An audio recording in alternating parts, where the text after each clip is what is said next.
Hi, this is Catherine Schneider from the Fitchburg Historical Society. Today we are so pleased to have as our guest Frances Huntley-Cooper, who was the first Black mayor elected in the state of Wisconsin to be mayor of Fitchburg. So we're going to have a wonderful opportunity to talk with her today. So Frances, welcome. Thank you. I'd like to start by asking you maybe a little bit about your background, Okay. any biographical information you'd like to share, Okay. and then also from your early years, and then any particular people who might have had an influence on you when you were young. Oh, that's a good question. Okay. So first I'll say that I came here from North Carolina A&T. That's where I graduated from. And I came up here to go to grad school at the UW-Madison. And then from there, I planned to get my degree and get out of here, leave.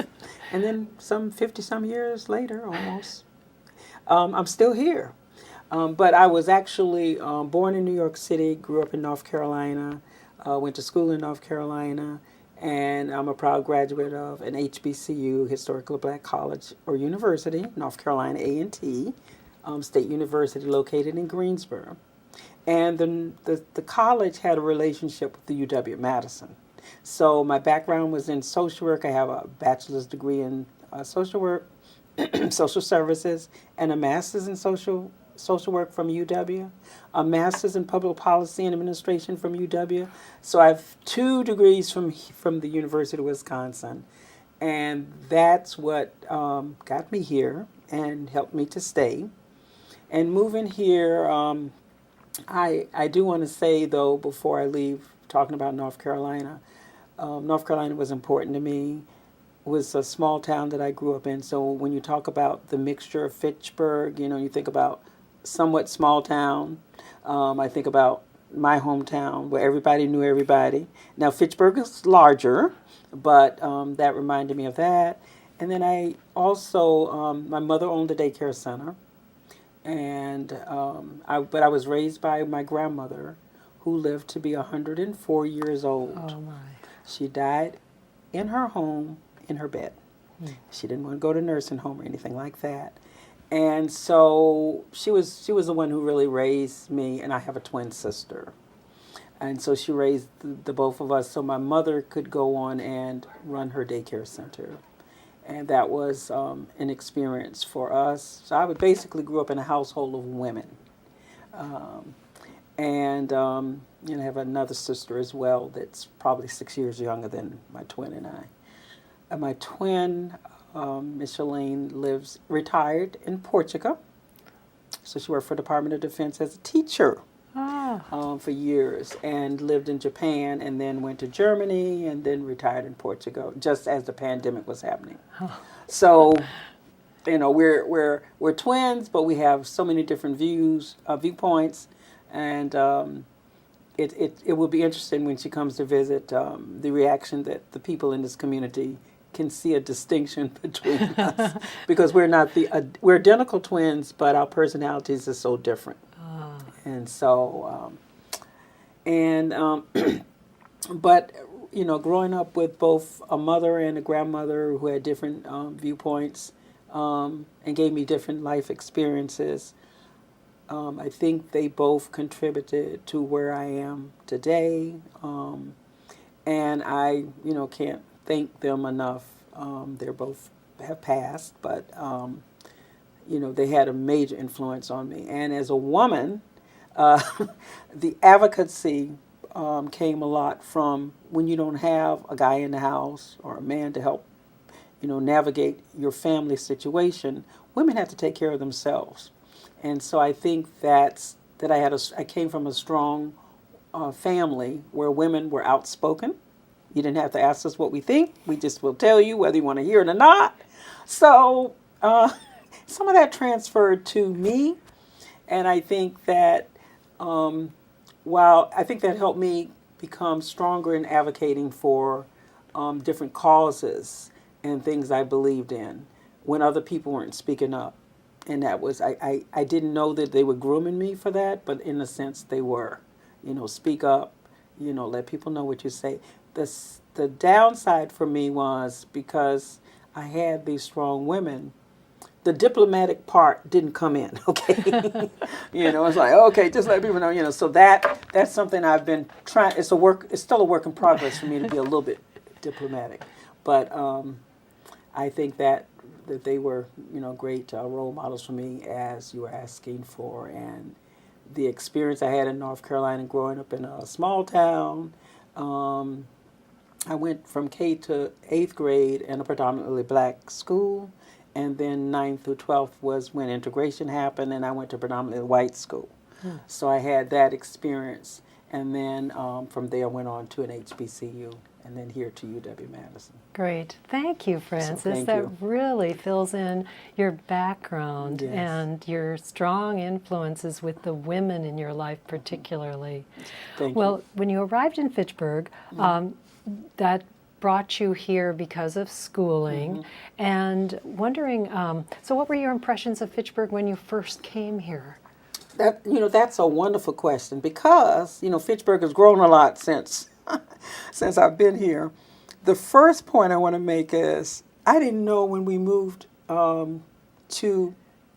I live on the far west side of Fitchburg. I didn't know when we first started in New Fountains Apartments, and I live near there now.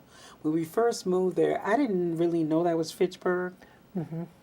I thought it was, we were living in Madison, and then when I got involved in politics, and I learned that no, you don't, this is not Madison, this is Fitchburg. And a lot of people at that time in that area, oh, no, they didn't think they lived in Fitchburg. It was Madison, because we have never had a post office. So no, all of our mail is addressed still to this day to Madison. Sure.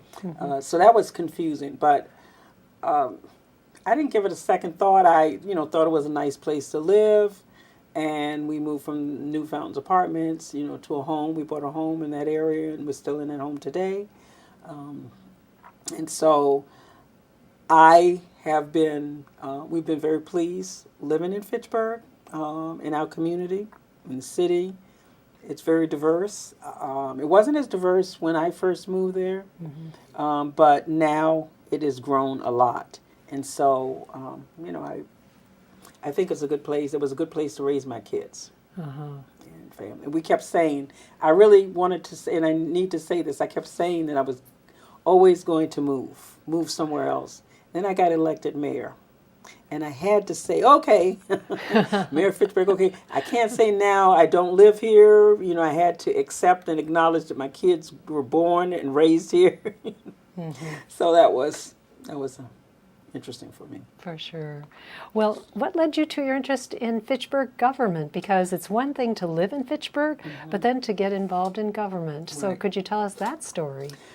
Yes. Well, that started with my husband was a union leader involved in AFS CME, American Federation of State, County, Municipal Employees Union.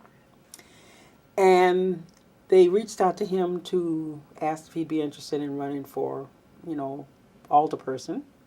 And he said, oh, no, that might be a conflict of interest. But what about my wife? She's working on her master's in public policy and administration. Now, I'm a mom. I got 2 kids. I really didn't need, I'm in school. I got a job. And then he says, well, what about my wife? So I talked with a couple of people back in the day. There was a guy, he was on the county board. He's now gone. Jack Jolin was a name in this community. And so he was one of the persons that I talked with about this opportunity. And then Jeannie Sealing was our first female mayor of Fitchburg. And she also was one of the ones who talked with me about opportunities to run for this seat when my husband decided he wasn't going to be involved. So that's how, because of him, and he said, well, what about my wife? And I'm always interested in learning. I like to explore things, and so, okay. And my background, as I said, is in social work, and I was working full-time as a social worker for Dane County Human Services. So I'm like, okay, I'll give it a try. And and that is how I got introduced to being an alderperson. And what's interesting about that is I told you earlier about the experience I had with women in my family. At the time I came on the city council in Fitchburg, I was a write-in candidate, first of all. It was myself and one other candidate, Laura, I forget her last name, Laura Pollock. We were the two, I think, write-ins for that particular campaign. And Jeannie Sealing was the mayor who had said, well, Frances, I can appoint you to this position if no one runs for it. But it would be nice if you'd get out and probably meet your, neighborhood residents, see what's on their mind, issues, etc. And that's when I started going door to door and knocking and introducing myself to folks. So they had to come in and write my name in for me to get in as alderperson. The reason for that was by the time they approached me to run for that position, the deadline for filing to run had passed. And so, that was the opportunity, and Jeannie was just a great person to mentor me and encourage me to run. And it was nice to serve under a woman coming into that position who reached out to help you, because not all women do that. So I really felt welcome, and she introduced me to a lot of the people in Fitchburg. So that's how that was how I got into the alderperson seat. And then 2 years later, I ran as a regular candidate and got reelected. And then I said, enough of this politics. I'm sorry. Enough of this. And then I was going to step down, but the mayor at the time, because Jeannie was the first mayor I served under, and then the next mayor was Tom Capp. And he did not run the next term. And I was like, okay, I guess we're all going. Nice meeting you all. And he said he wanted me to run. He asked me if I would be interested in running. I said to Mayor Capp, nope, not interested. And I was, handling my business. And then all of a sudden I went to work one day and someone said, I hear you're running for mayor of Fitchburg. And I found out that Tom Capp was on the radio and he was, probably doing an interview, and someone asked him, who would he like to see as the next mayor of Fitchburg? And even though I had told him no, he put my name out, and I decided I'm not calling him up. I'm sure he'll get a lot of calls from the people in Fitchburg, and they'll leave me alone.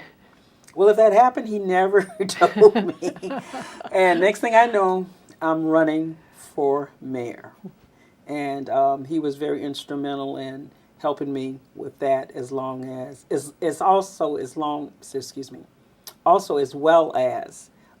Conzemius. And Bill Conzemius was the principal of Stony Prairie School. My daughter was attending that at the time, and I ended up having Bill Conzemius as my treasurer. So that was really, it was really a great person. He was really a great person to be in that position for me, because there were parents who didn't know who this person was. And Bill could say, I know Frances, tell them a little bit about me. If there were some concerns, issues, he could relate that to me as well.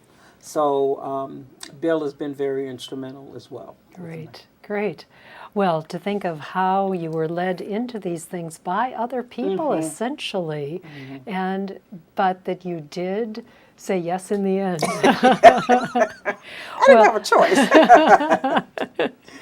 Well, and then I'd like to ask you, being, of course, Black and then a woman, certainly made your bid for mayor rather unique in the city of Fitchburg, although Jeannie Sealing had served as a woman, obviously mayor prior to you, and in fact was a mentor.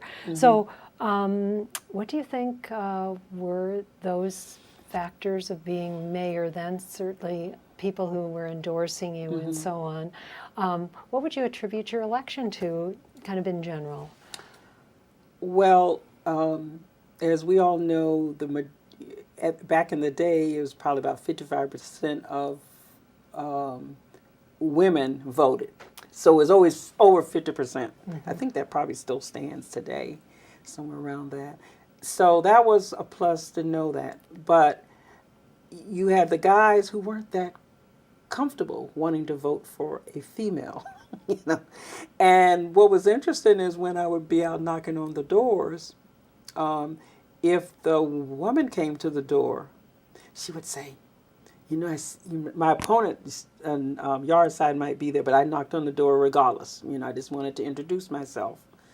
And if the woman came to the door, they would say, well, you see, my husband has a sign out for your opponent.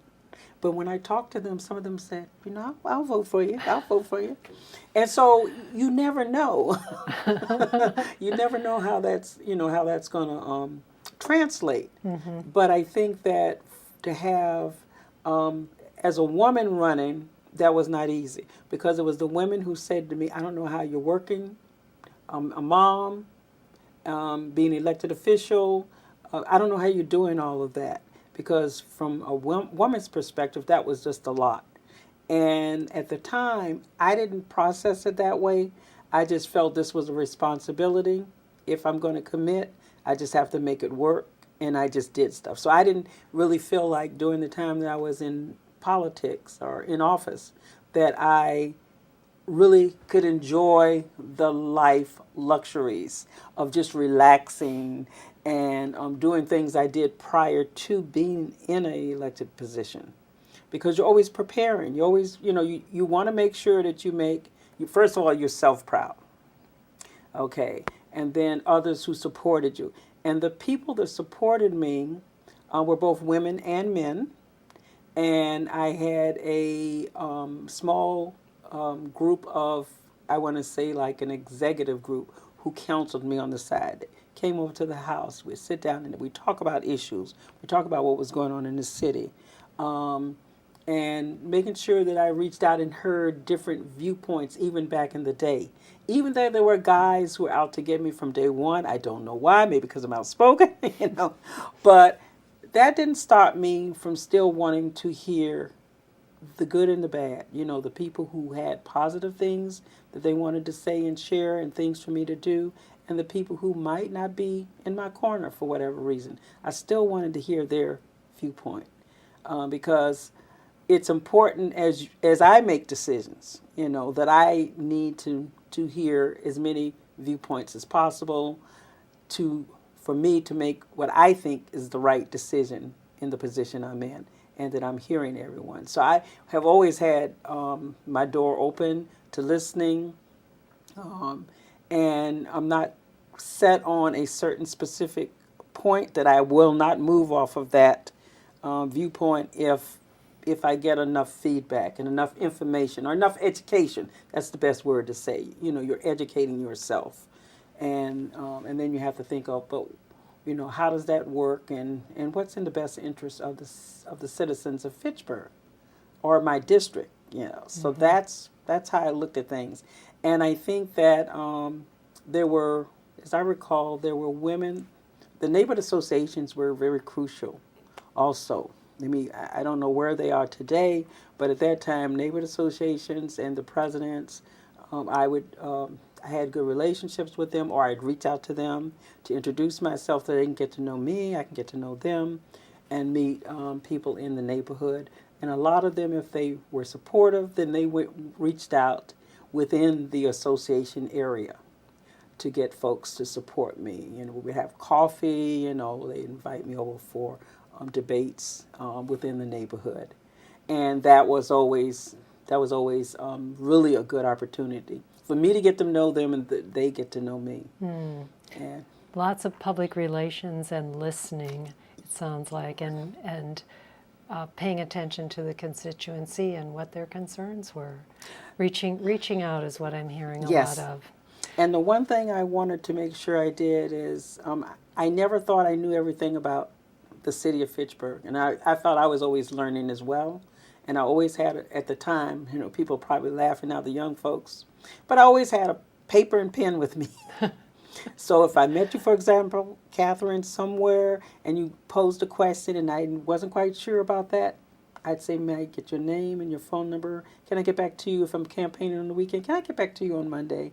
Or can I get back to you later? And whenever I said I would get back to them, I did.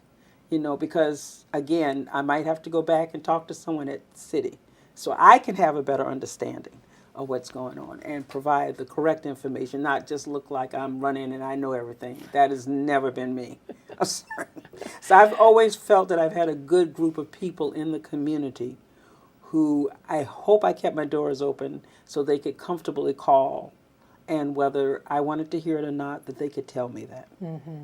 Shows a lot of respect for those you served to listen so carefully and to follow through. Well, Frances, if I could ask, while you were mayor, what were some of the issues that presented themselves during that time? You know, back in the day, as you know, Fitchburg has, 35 square miles, you know, and land was a major issue, development. And so I was more on the planned development side, not the urban sprawl. Just, you know, people come in and they talk to the mayor and they want to build their own whatever, wherever. I wasn't one of those mayors who would say, okay, just for the big bucks. I wanted to make sure we had planned, controlled development. So that was a big thing back in the day. Making sure that people felt safe. So safety was a big issue, whether you're dealing with the police, you're dealing with the fire, you know. People felt safe in their homes, and that the community, our community has always been a beautiful community. And we've always had great maintenance, pretty much. This is not a city that's run down and potholes and everything everywhere, but you wanted to continue to provide that, maintain. And of course, the tax issue. Tax is always an issue, you know. So I had to make sure that we were very diligent in the planning and providing the best tax for the services that the citizens of Fitchburg received. Those were the big ones that I recall, because I was only mayor for one term. But the other thing that helped me when I became mayor, as I was becoming mayor, since I served as alderperson for 2 terms prior to that, was that we hired a city administrator. So a city administrator was hired just before I came on, when I was alderperson, and his name was Dan Elsaw. I knew the city administrator, so when I got ready to run, I knew if I got elected who I'd be working with. Excuse me, and he served us well, and so that helped me make that decision, because prior to Dan being hired, if you were an alderperson, excuse me, you know, you might be over personnel, which I was over personnel one term, and I was over finance committee another term. But you are actually trying to help run the city as an alderperson. That wasn't really not our job. And so having a city administrator come in to oversee that and provide balance and see where the inequities were and make sure we resolved those and worked on those was really important for me. And also, being a mom and a full-time job somewhere else, that was not my role. And so oftentimes elected officials get a little confused about governance versus operation. That's not what we're doing. You know, we should provide the policy and make sure that that's implemented within the city or the organization structure. And it sounds like you really had that vision very clearly in your mind, what governance was about and what operations were about, and the difference. and I can say that, I mean, I was a learning curve for me, because I never really, other than having the mayors Jeannie Sealing and Tom Capp, that was my only exposure to having someone who I could talk to and understand, and they also knew the city of Fitchburg, so that was really good. But the other entity that helped me just with general learning about serving as a mayor was an organization called the National Conference of Black Mayors that I didn't even know existed until I got elected.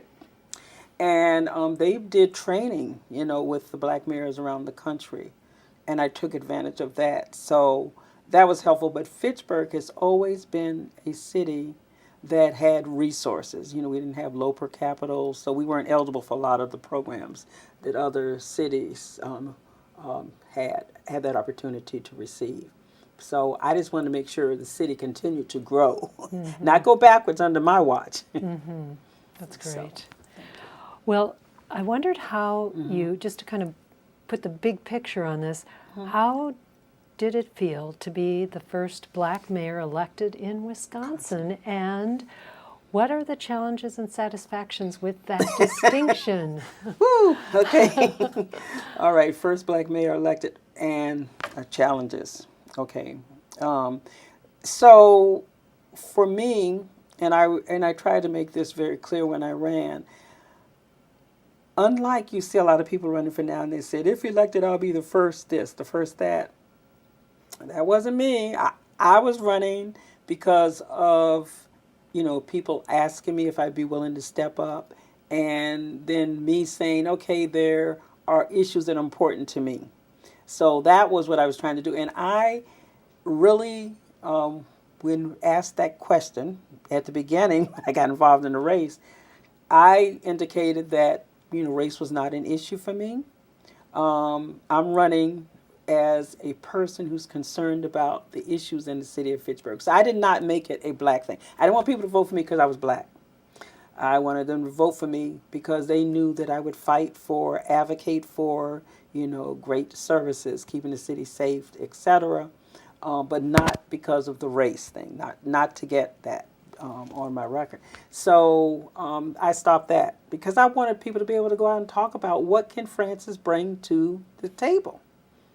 And well, she's black, but that doesn't help. You need to know what is she bringing, what are her qualifications, and so that was one of the first things I did. And once I did that, I stated that, then we could focus on the issues with any of the debates, any of the forums, any of the conversations I had with people as I went out into the community as well.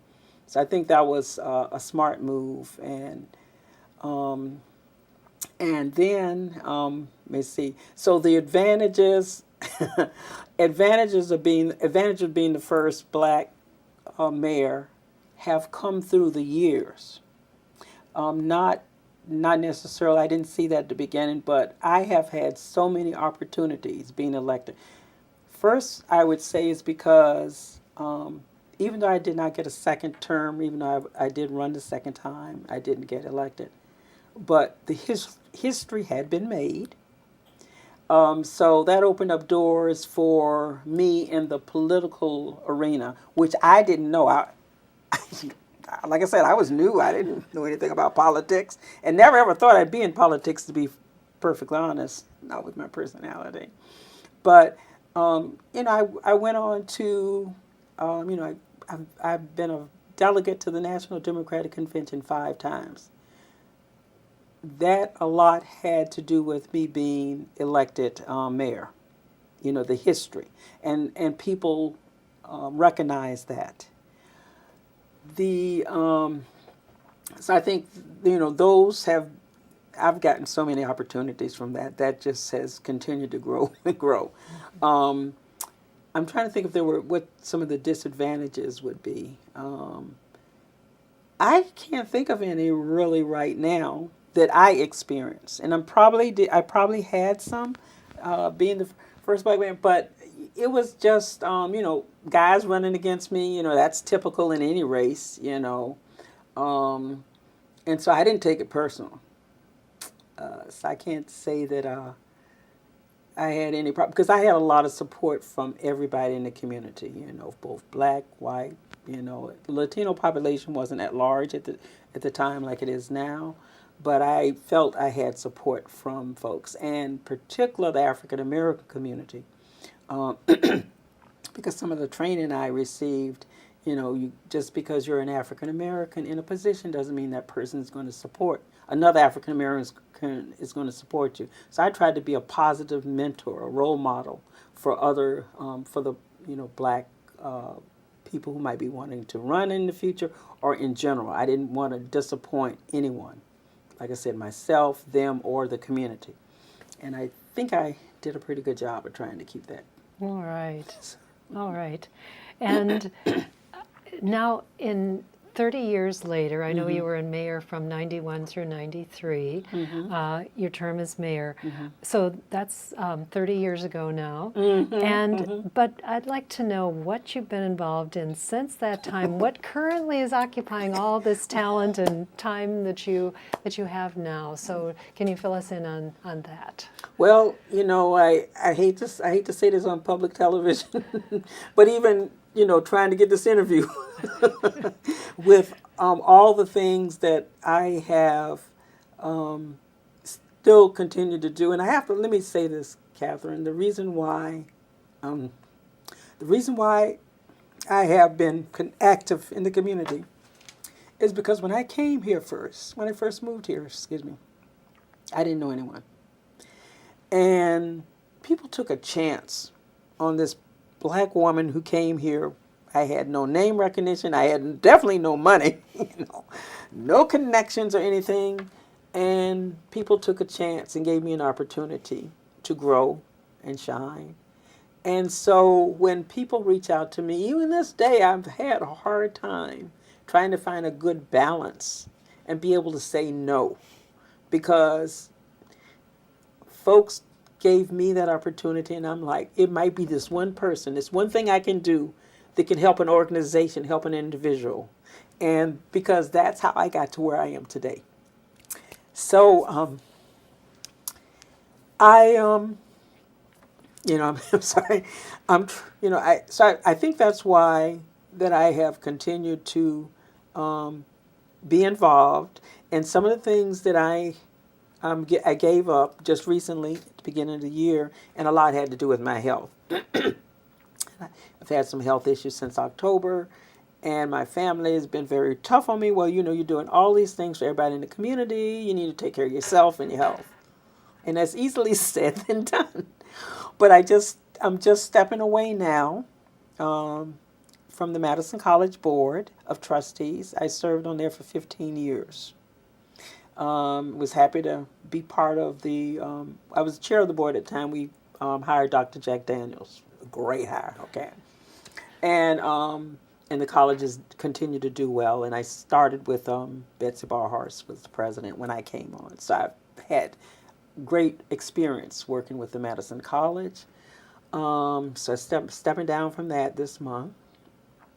And then another group that I really love to work with, and it seems like my interest has been more young folks, education areas, was the NAACP AXO program. And AXO stands for Afro Academic, Cultural, Technological, and Scientific Olympics. And while it's an amazing program started in 1978 by Vernon Jarrett, it encourages and tries to highlight the smart, gifted students that are in grades 9 to 12 who look like me. And they compete in STEM, humanities, performing arts, visual arts, culinary, and business. Those are the 6 broad categories. And many, many other opportunities our students have. So knowing what that is and trying to get our kids to participate, in that program and get that opportunity and experience has been very important to me. And we had a great year last year with our AXO program, having students win the first Delta Airlines social media case study. And we had four students as a team, and they went to national and won first place. Each kid brought back $2,000, okay? That was great. And we had a student who competed in microbiology, and she was a female, and she came in second place at national. And then she also won a $10,000 scholarship last year, 1 year. And there was just a handful of students in our community who took advantage of that opportunity. But the ones we do have, in Wisconsin, amazing kids, they just don't get the opportunity to shine. Or people need to step up and mentor our students, and our students need to be receptive of that. So we're, working on that. So that was a program I had to step back on a little bit, even though I'm going to go with the 2 kids that won this year on to national in Boston next month to help them out. And then my Tempo group, I was president of that group a little over 20 years ago in 2001, when we brought Maya Angelou as our keynote speaker. She was my sorority sister. Uh, like Vice President Kamala Harris is my sorority sister. Oh. So I have, I have been around and seen amazing women do amazing things, and I'm just doing my part to try to encourage others. And then I'm part of the Capital City Hughes newspaper. I'm one of the partners, and we're celebrating 17 years coming up on Saturday. So that's something that I've been involved in. And another important group that I'm involved in right now is the Center for Black Excellence and Culture that Reverend Alex G. It's his vision, and we're working on trying to get the final capital dollars for that project. And so that's been very important to me as well, because that'll be history and opportunities for our people of color, particularly African Americans, in so many areas with the center. And I know I'm leaving out many of them. Oh, Alpha Kappa Alpha sorority in general. That's my other one. These are the big ones. I'm involved in a lot of other things. And so that's one that I've been involved with for over 52 years. And when you think of a sorority, in the black community, sororities and fraternities under the Divine Nine are very important to our community. We're about service and we're about scholarship. And a lot of people look at us and say, well, your college days are over. Why are you still involved in a sorority? We're about service, scholarship, giving back to the community. And so that has been very important to me. And I could go on and on with many of the other groups that I'm still involved with. But those are the ones that continue to take up a lot of time right now. Mm. Frances, you are a remarkable woman. I'm sure you've heard this before, but you have let your light shine through the years, and that light has made a tremendous difference in your community of Fitchburg and well beyond. And I'm thinking you're mentoring for others and continuing that through the next generations. Thank you so much. And we so much appreciate you taking the time for our interview out of your busy schedule of service just today, all the things you're doing. And so I'd like to say thank you to Frances for being with us. And then just to let everyone know that our interview with Frances will be on the Fitchburg Historical Society website. So that's fitchburghistory.org, where we have lots of information about the history of the city of Fitchburg, and knowing that there's so much to this beautiful community. So thank you, Frances, again. Thank you for having me, and Catherine, you did a wonderful job, and thank you to the Fitchburg Historical Society for keeping the history alive. One more I would like to add that we can look at and maybe get some history if you haven't done this, is the recycling. Our recycling story. An excellent thought. Yeah, okay, thank you. That will be something we will follow through on. Thank you so much for all you have done and continue to do. Thank you, Frances. Thank you.